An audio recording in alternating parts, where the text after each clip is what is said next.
2,30,00,000 টাকা। 2,50,00,000। আরে কি ব্যাপার, আপনাদের এই অনুষ্ঠানে এ ধরনের লোক কিভাবে আসে? নিলামে এই সকল গাড়ি তুই কিনে নিবি? এই সকল গাড়ির দাম প্রায় 3 কোটি টাকা, আর তুই এত টাকা কখনো স্বপ্নেও দেখেছিস? তোমাকে একটা কথা বলতে ভুলে গেছি, একটা কথা মনে রেখো। ওখানে কামরুল সাহেব নামে একটা লোক আসবে, উনি কিন্তু অনেক বড় মাপের লোক। ওনার সাথে খুব সংযমী হয়ে কথা বলবে, কোনো রকম বেয়াদবি যেন না হয়। আসসালামু আলাইকুম। আপনাদের অবগতির জন্য জানানো যাচ্ছে যে জনাব আলিমুল্লার এই ইয়ার্ডে 10টা পুরাতন গাড়ি আছে, যেটা এখন নিলামে উঠানো হচ্ছে। বর্তমান বাজার মূল্য হিসাবে এর ভিত্তিমূল্য নির্ধারণ করা হয়েছে 2 কোটি টাকা। আপনারা এখান থেকে বিট শুরু করুন। 2,10,00,000। 2,10,00,000 টাকা। 2,10,00,000 টাকা। 2,10,00,000 টাকা 1। 2,10,00,000 টাকা 2। 2,20,00,000। 2,20,00,000 টাকা। 2,20,00,000 টাকা। 2,20,00,000 টাকা 1। 2,20,00,000 টাকা 2। 2,30,00,000। 2,30,00,000 টাকা 1। 2,30,00,000 টাকা 2। 2,50,00,000। আরে কি ব্যাপার, আপনাদের এই অনুষ্ঠানে এ ধরনের লোক কিভাবে আসে? এটা একটা ভদ্র পরিবেশ, তার মতো লুঙ্গি গামছা পরা লোক তো এখানে আমরা আশা করিনি। এই তুই কে? তুই এখানে কিভাবে আসলি? যা বের হয় এখান থেকে। আরে আপনারা এভাবে কেন কথা বলছেন? আপনারা একটা নিলামের কার্যক্রম শুরু করেছেন আর আমি সেখানে অংশগ্রহণ করার জন্য এসেছি। এত কথা না বলে আপনারা ডাক উঠান। এই ফকির, কি বললি তুই? নিলামে এই সকল গাড়ি তুই কিনে নিবি? এই সকল গাড়ির দাম প্রায় 3 কোটি টাকা, আর তুই এত টাকা কখনো স্বপ্নেও দেখেছিস? আরে ম্যাডাম, 3 কোটি টাকা হোক আর 5 কোটি টাকা হোক, টাকা তো কোনো বিষয় না। দাম দরে হলে আমি গাড়িগুলো নিয়ে নিব। তাছাড়া আপনি শুনলেন না যে আমি এখানে এসে 2,50,00,000 টাকা বিট দিয়েছি? এই পাগল, ফাজলামির একটা লিমিট থাকা দরকার। তোকে বাড়ি থেকে কে বেরোতে দিয়েছে? শোন, এমনি কিন্তু মন মানসিকতা ভালো না। আমাদের কাজ আমাদের করতে দে, তুই এখান থেকে যা। আমি একটা জিনিস বুঝতে পারছি না, আপনারা এমন কেন করছেন? আর আমি তো বারবারই বলছি যে এখানে একটা নিলামের কার্যক্রম হচ্ছে, আমি এখানে অংশগ্রহণ করেছি গাড়িগুলো কেনার জন্য। আমার যদি দাম দরে পছন্দ হয় তাহলে আমি সেখানে সবগুলো গাড়ি নিয়ে নিব। এই ফকির কামলা, তুই যে বললি এইসব পুরাতন গাড়ি কিনবি, আবার তুই 2,50,00,000 টাকা বিটও করলি। তোর কাছে তো মনে হয় না খুঁজলে 250 টাকাও পাওয়া যাবে? দেখুন ভাই, কার ভেতরে কি আছে এটা কিন্তু উপর থেকে দেখে বোঝা যায় না। ঝিনুক দেখতে কিন্তু কালো, কিন্তু ভেতরে কিন্তু ঠিকই উজ্জ্বল মুক্তা থাকে। এই তুই এখানে এসে কিন্তু আমাদের অনেক সময় নষ্ট করে ফেলেছিস। তোর এই পাগলামি মোটেও ভালো লাগছে না, এখনো সময় আছে, তুই এখান থেকে চলে যা। আপনি বললেই তো আমি এখান থেকে চলে যেতে বাধ্য না। আমি এখানে আমার ইচ্ছায় এসেছি, আমার ইচ্ছায় আমি এখান থেকে যাব। তাও এই নিলামের কার্যক্রম শেষ করেন, আপনারা আপনাদের কাজ করুন। ভাই, আপনারা আমাদেরকে এখানে সকলকে ডেকেছেন, আপনাদের কথা মতো আমরা এখানে এসেছি, কিন্তু এসে আমরা এসব কি দেখছি? আপনি আগে এই লোকটাকে এখান থেকে বের করুন, তারপরে নিলামের কার্যক্রম শুরু করুন। আরে হ্যাঁ, এই ম্যাডাম তো একদম ঠিক কথা বলেছে। এই রাস্তার পাগল সেই তখন থেকে এসে আমাদেরকে ডিস্টার্ব করছে। আমরা নিহাত ভদ্রলোক এবং শিক্ষিত, তাই এতক্ষণ পর্যন্ত এই পাগলের অগোছলতা আমরা সহ্য করেছি। আমরা কিন্তু আর সহ্য করব না। হয় তাকে এই নিলাম থেকে বের করে দিন, না হলে কিন্তু আমরা কেউ নিলামে থাকবো না। এই আপনারা কি বলেন? হ্যাঁ হ্যাঁ, ঠিক বলেছেন। রাকিব সাহেব, ব্যাপারটা কিন্তু অন্যদিকে চলে যাচ্ছে। শোনেন, এই পাগলকে এখান থেকে বিদায় করতে হবে। হ্যাঁ, আপনি ঠিক কথা বলেছেন, আমি দেখছি। এই ফকির, এতক্ষণ তোর অনেক কথা সহ্য করেছি, এখান থেকে বের হ। এই আপনারা সবাই দাঁড়ান। আপনারা আমার বাবাকে কেন এখান থেকে বের করে দিচ্ছেন? আরে এই দেখো, আর এক ফকিন্নির বাচ্চার আগমন হয়েছে। এই তুই এখানে কিসের জন্য এসেছিস? আচ্ছা যাই হোক, তুই যখন এসেছিস তোর ফকির বাবাকে নিয়ে এখান থেকে চলে যা। মুখ সামনে কথা বলেন। আপনারা আমার বাবাকে কেন ফকির বলছেন? আপনারা কি আমার বাবাকে চেনেন? ওরে বাবা, এ তো দেখি যেমন বাবা তেমন মেয়ে। এই তোর বাবা যে ফকির পাগল, এটার প্রমাণ আমরা অনেক আগে পেয়েছি। তোকে ভালোই ভালোই বলছি, তোর এই ফকির বাবাকে এখান থেকে নিয়ে যা, না হলে কিন্তু ভালো হবে না। ভালো হবে না মানে? আপনারা কি করবেন? হ্যাঁ, গায়ের জোর আমাদের এখান থেকে বের করে দিবেন না? ওরে ফকিরের বাচ্চা ফকিরনি, যত বড় মুখ নয় তত বড় কথা। তোকে তো স্টপ!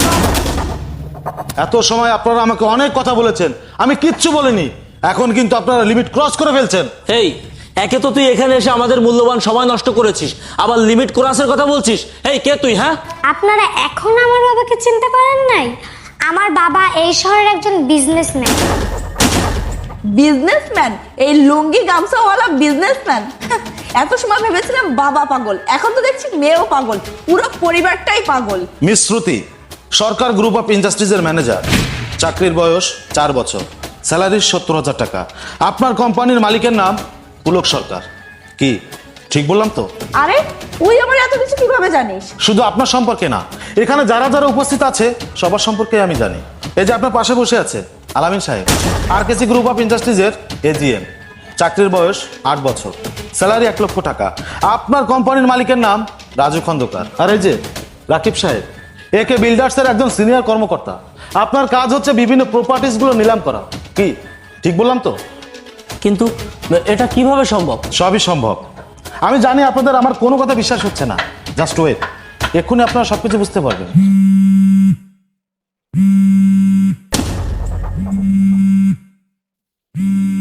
কলটা রিসিভ করুন এবং লাউডে দিন। আসসালামু আলাইকুম স্যার। ওয়ালাইকুম আসসালাম। শুনুন, আপনাকে একটা কথা বলতে ভুলে গেছি। আজ ওখানে নিলামে কামরুল সাহেব আসবেন। উনি কিন্তু অনেক বড় একজন বিজনেসম্যান। ওনার সাথে কোঅপারেট করে কাজ করবেন। মনে রাখবেন, আমাদের বেশিরভাগ ডিল ওনার কোম্পানির সাথে হয়, সেইভাবে ওনার সাথে ব্যবহার করবেন। রাখছি। জি স্যার, আসসালামু আলাইকুম।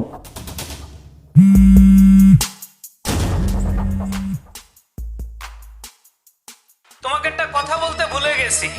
তুমি তো নিলামে গেছো, একটা কথা মনে রেখো, ওখানে কামরুল সাহেব নামে একটা লোক আসবে।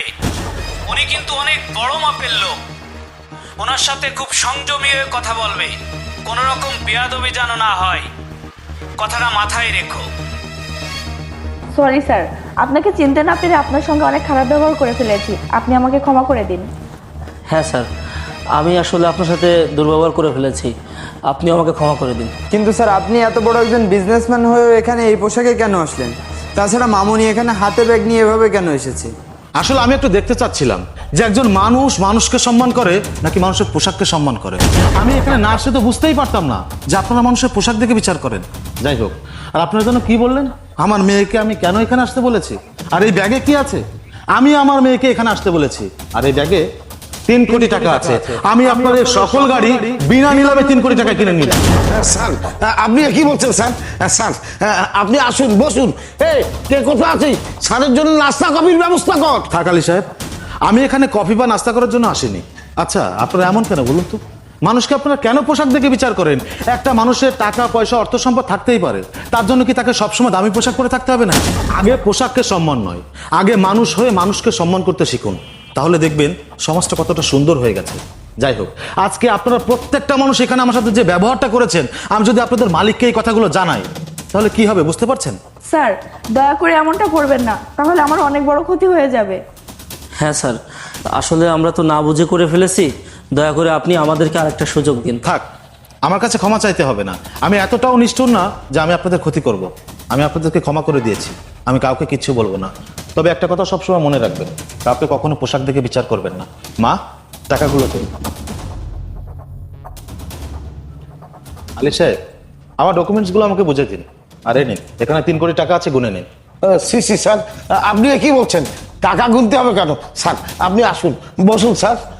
স্যার, আমি খুবই লজ্জিত এবং আন্তরিকভাবে দুঃখিত। আপনি আমাকে প্লিজ ক্ষমা করে দেন। আপনি আপনার কাজ করুন। আলী সাহেব, আমার ডকুমেন্টসগুলো বুঝিয়ে দিন। জি স্যার। স্যার, আসি। মা,